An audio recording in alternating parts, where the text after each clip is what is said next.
If you're stuck between wanting more studio work and not knowing how to get it, you're not alone. I got a DM today asking for an updated playlist of my work, and it hit me. This part of the job, deciding what to show and how to show it and who it's really for, is tricky to figure out. And a portfolio is more than just everything you've ever worked on slapped onto a playlist or some loose links sent in a DM.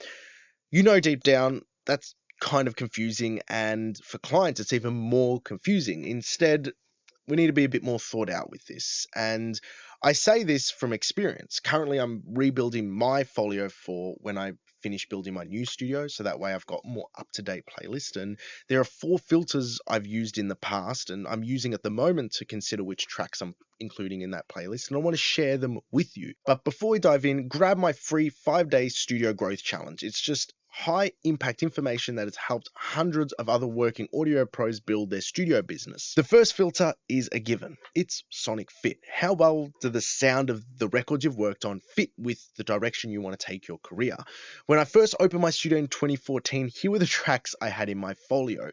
EDM music, because that's where my contacts were at the time. And at the time, that's more of the work I wanted to be hired for. Also, there's a little mistake I made here. I included a heavy metal track in there, and that confused people straight away. So your key action to start when you're building a portfolio is audit all the tracks you've worked on and identify tracks in a genre where you have the most leverage to grow. Where do you have the most context? Where do you have the most momentum? Because that's going to help you build a base. It's good, solid sonic branding. In my next folio, which I did 7-8 years ago here, I not only considered sonic fit, but I developed a second filter, and that is affiliations and associations. This playlist is full of affiliations and associations of other working professionals. Idko mixed this second track. There's a bunch of different label tracks. Luke Bertos, who's a really cool Sydney producer mixer, mixed The Vacationists. I was starting to build out a palette of really good local talent between Melbourne and Sydney, and also international work.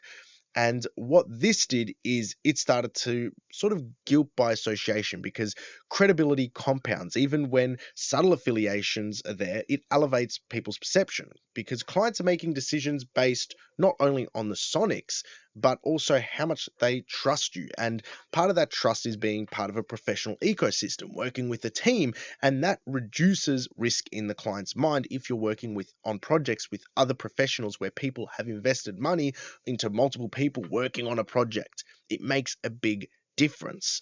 So that's the second filter, is affiliations and associations. The third filter is success signals, and I learned this from Studio 301. They put out a bunch of reels. This was like 2-3 years ago, where they'd have the reel of the track that they mastered at the studio, and then they'd have the playlists that track got. And as I kept building my body of work, some of the projects I worked on started to pop off, and that allowed me to develop this third filter, success signals. These are just tangible indicators: streams, playlist placements, radio support, chart positions, nominations, sync usage, that can show a project did something. This way, when a client looks at your portfolio, they see what they want reflected and in their own aspirations. It's like, wow, I want that as well. Including a few high performance records helps mirror back to potential clients what they're aiming for. And I'll just show you my current folio now, which does that really well. Everything's laid out in little cards like this: who the artist is, who the producer is, if there's been any awards, if there's been any press. Again, same here, who's involved, the label, any press. Again here, if there's been any charts, like on the Billboard charts and stuff like that. That really helps solidify that sort of success signal which people want to see in their own track. So what you want to do is pair success with aspiration. Choose records that reflect both your client's goals and your current direction. Aspiring clients often project their own goals onto your past results, and it helps communicate that the work you've done has had an impact in the industry. It not just sounds good. The fourth filter for your portfolio is name recognition, and this is simple. whose name is on the record that somebody would instantly recognize or associate with credibility. It could be a well-known artist, mixer, producer. I've got logo quilts on my website that show the labels I've worked with. Even a prominent feature on a track can be good weight.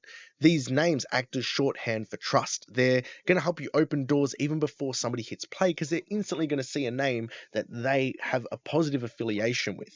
And while you don't need all 4 filters, the sonics, the association, the success signals, the name recognition, the more overlap there is between each of these, the more magnetic your portfolio becomes to the kind of clients you want. And in extension to this, your folio just doesn't have to be a playlist you send out.